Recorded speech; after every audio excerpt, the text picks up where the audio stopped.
Do you ever feel like you're not making a difference as a parent, a friend, or a neighbor? You might be surprised to learn how much your small acts of kindness really can change lives. And in today's episode, we're going to explore how ordinary people create extraordinary ripples in impact and how you can too right where you are. So stay tuned, my friend.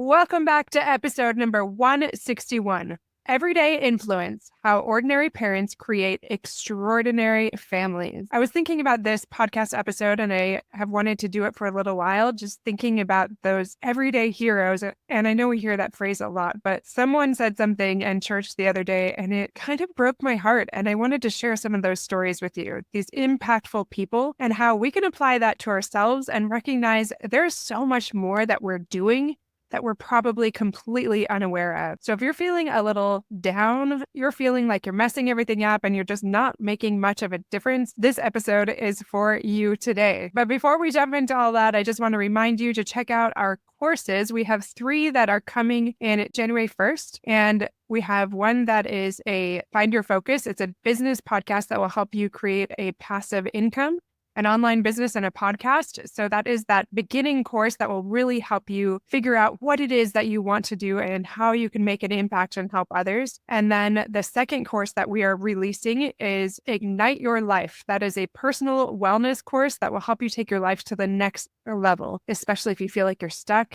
if you need just a little bit more help, you know how to do things on your own, you want that flexibility, you don't want to pay all these professionals. You just want the information from someone you can trust and you want that extra accountability. This is for you. Super minimal price. And I have poured my heart and soul into creating this for you to take your life to the next level. So check that out on fulfillmenttherapy.org. All right, now on to today's episode. I often get a lot of my ideas, first and foremost, from clients. Second, from my personal life. And then third, somehow the most magical places are in my car and in the shower. I just get so much insight. I feel like I should just drive and take showers all the time because that's where all the information would come. And I was thinking about a youth leader in my church, and she was speaking in our adult group, our Sunday school class. She was talking about how she really felt that she would be more amazing. And that made me laugh because I feel like we all feel that way. But she said, I just thought that I would be a bigger deal. And I'm not really a big deal. And she just went on, she did have a point to saying all that. She wasn't like complaining about herself or anything. But I was just amazed just sitting in that room because I thought, wow, this is an incredible woman. This is somebody that has massively changed my kids' lives. Like they recently went on this thing that they call Trek.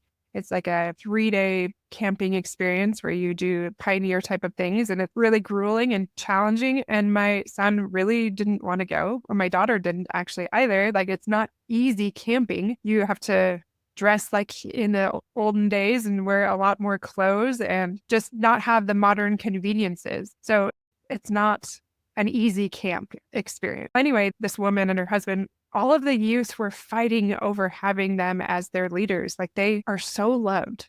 They're so good at connecting with the youth and really building them up and helping them feel important, helping them feel loved, helping them feel a part of things. And in my mind, as I was listening to her, I was thinking, you are such a big deal. You changed how my son interacts with his peers, how he responds to church settings. You changed how he felt. You helped him feel connection. You helped him feel that unity, and that is priceless. It totally shifted his mindset and that struggle in the home when it came to some religious things sometimes. Now, who knows what those future things will be, but she was a person that was there at the right time, that was willing to use her gifts in a way that changed our home. And she wasn't even aware of it. Like I tried to tell her, but she doesn't understand what a big deal she is. Like here she was just saying, I'm not that big of a deal. And I was just blown away. And I wonder how much that happens to all of us. Sometimes the people who think they're no big deal are the ones making the biggest difference. Now I want to tell you about another story. I just thought about a lot of stories as I was thinking about this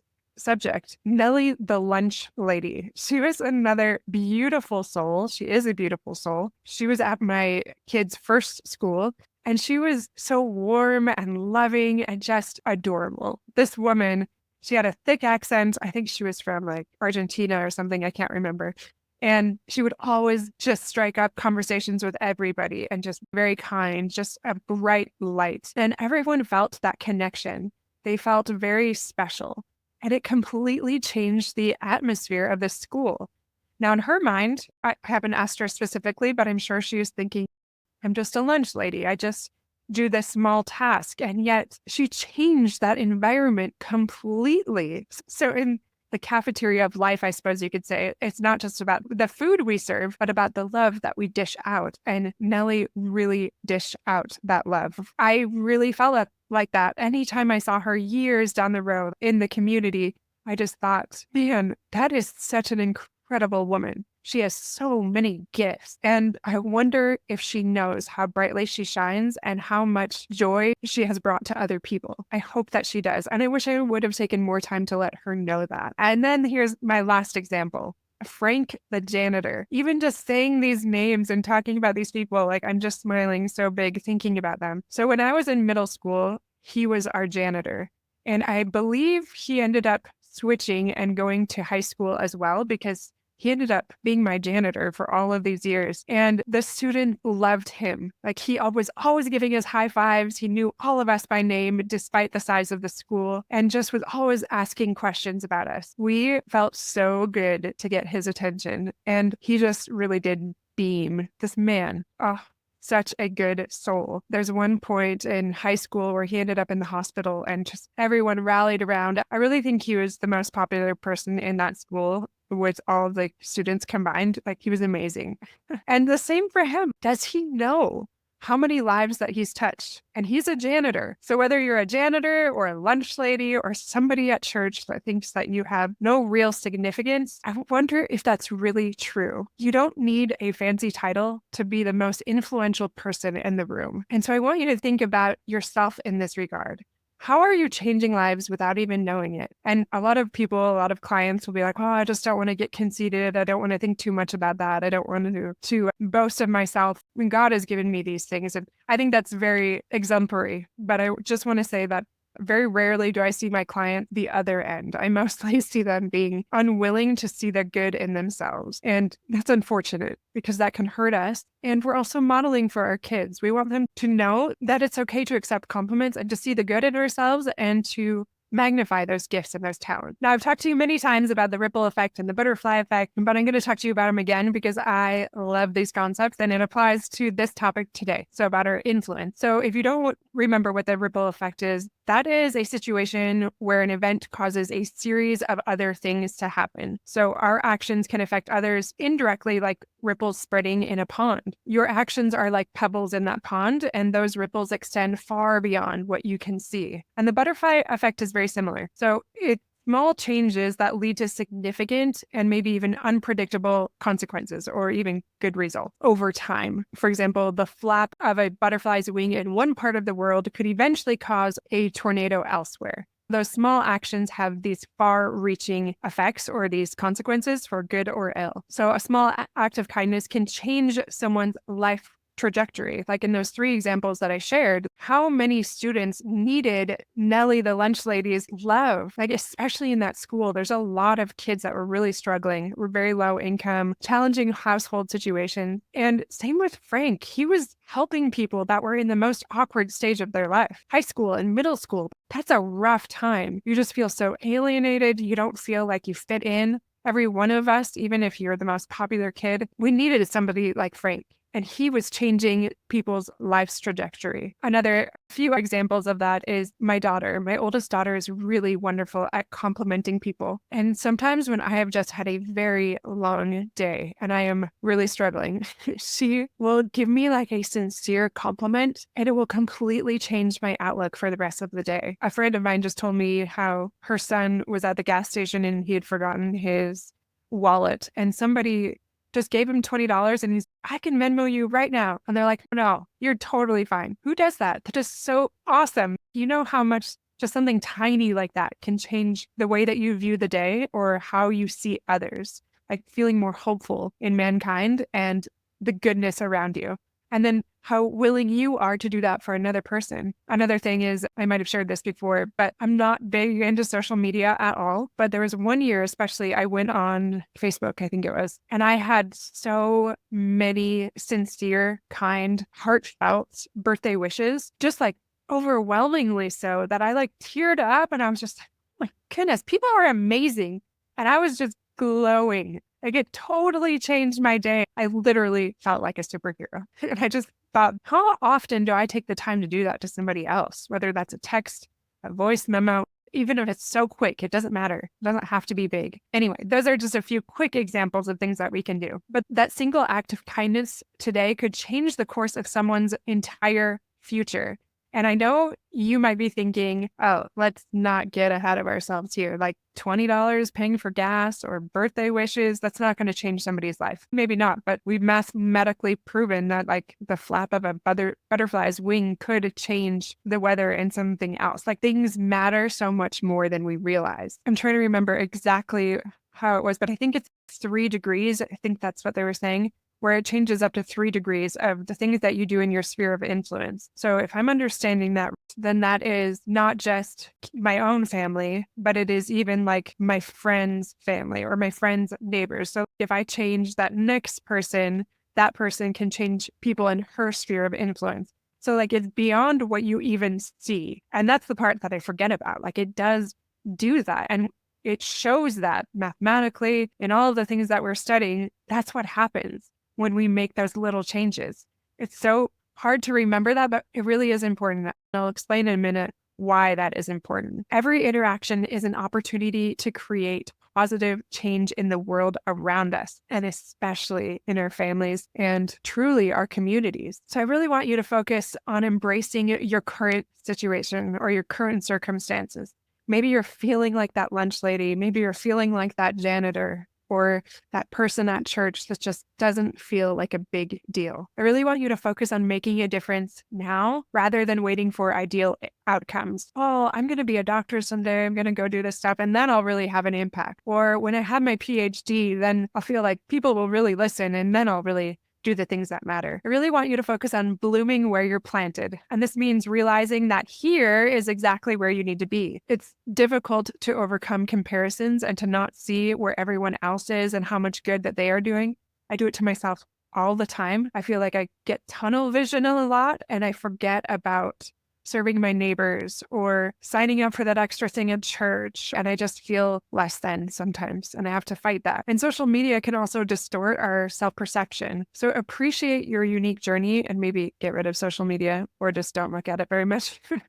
Not typically a good thing unless it's something that's very building. But your journey is your own. So don't let someone else's highlight discourage you because often it's not that accurate anyway. Like even for me, sometimes I often worry that people think I'm too not human. I don't know if that's the right way to put it.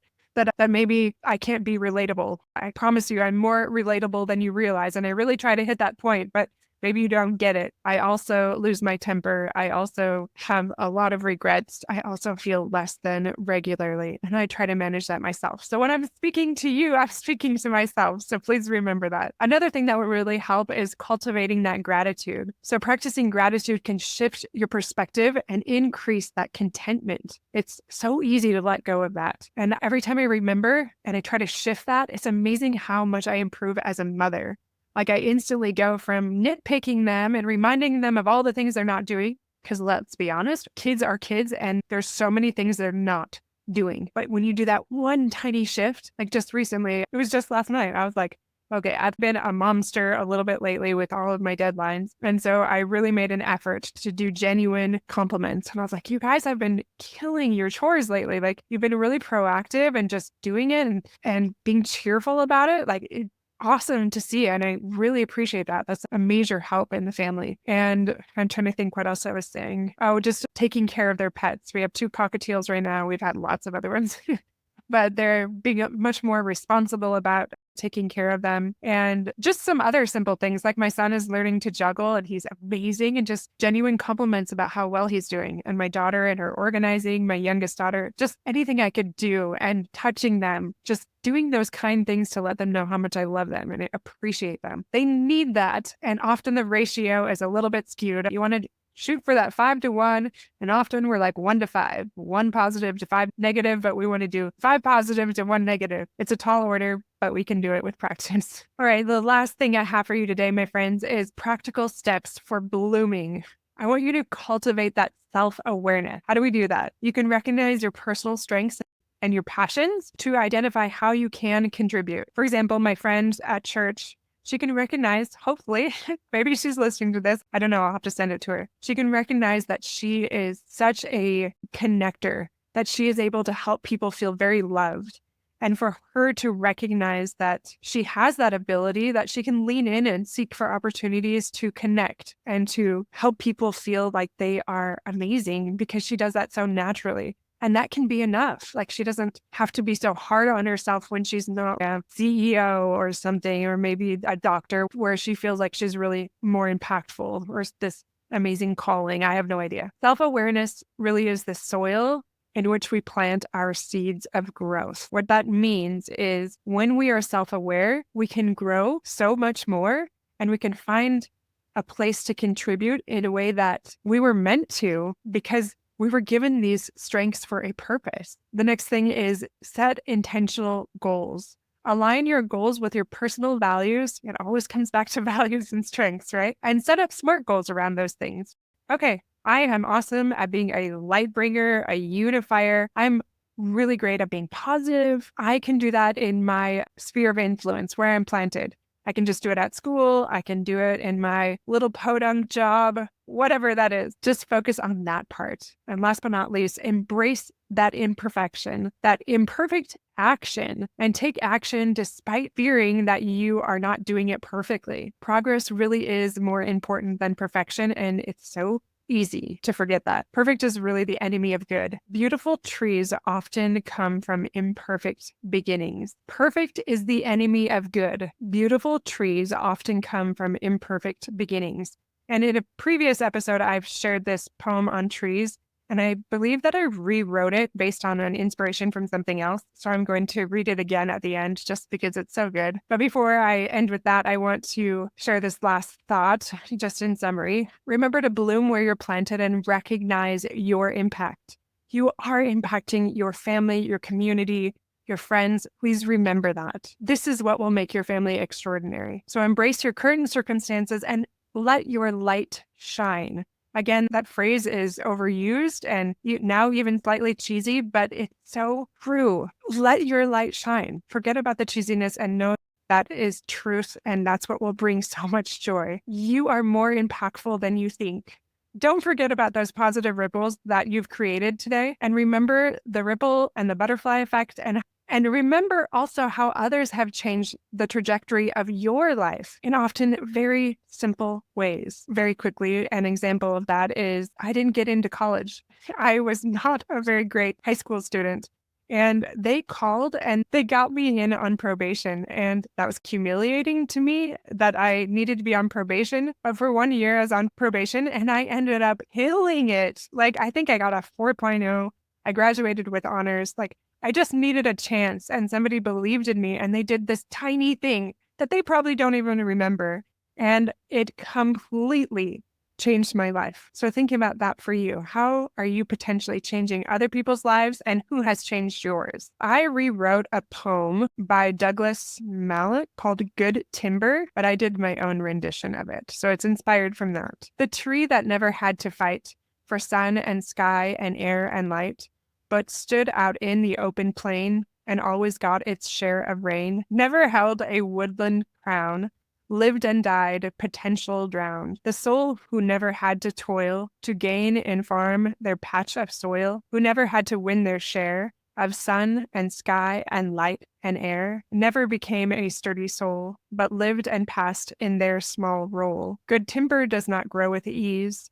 The stronger wind, the stronger trees, the wider sky, the greater length. The fiercer storm, the more the strength. By sun and cold, by rain and snow, in trees and beings good timbers grow. Where thickest lies the forest growth, where we find the elders there of both, as they hold counsel with the stars, whose broken branches bear the scars of this is the eternal truth of life. And that does apply to the everyday influence, because we are given different things to help us grow, to help us develop our strengths. And those strengths help others. Those ripple out and they create those extraordinary families. My final encouragement to you is to remember your strengths and remember your power for influence, even when you think you're not a big deal. Best of luck, my friends. Thank you for joining me today. And just a quick reminder to check out fulfillmenttherapy.org or the show notes to find us in all the places. Maybe you want to be an intern with us next semester, or maybe you just want to sign up for coaching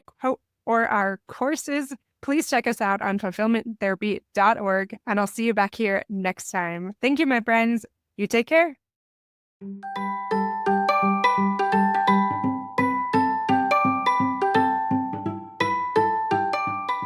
Hey, friends. I hope you enjoyed today's episode. If you did, chances are someone else would too. Would you take 30 seconds to share this with a friend who's looking for greater family fulfillment? And while you're sharing, tell me what you think about the show by leaving a review on Apple Podcasts. It refuels me when I hear this podcast is helping you, no matter what your house or your hair looks like. I'll meet you back here every Monday and Thursday morning for more episodes. Until then.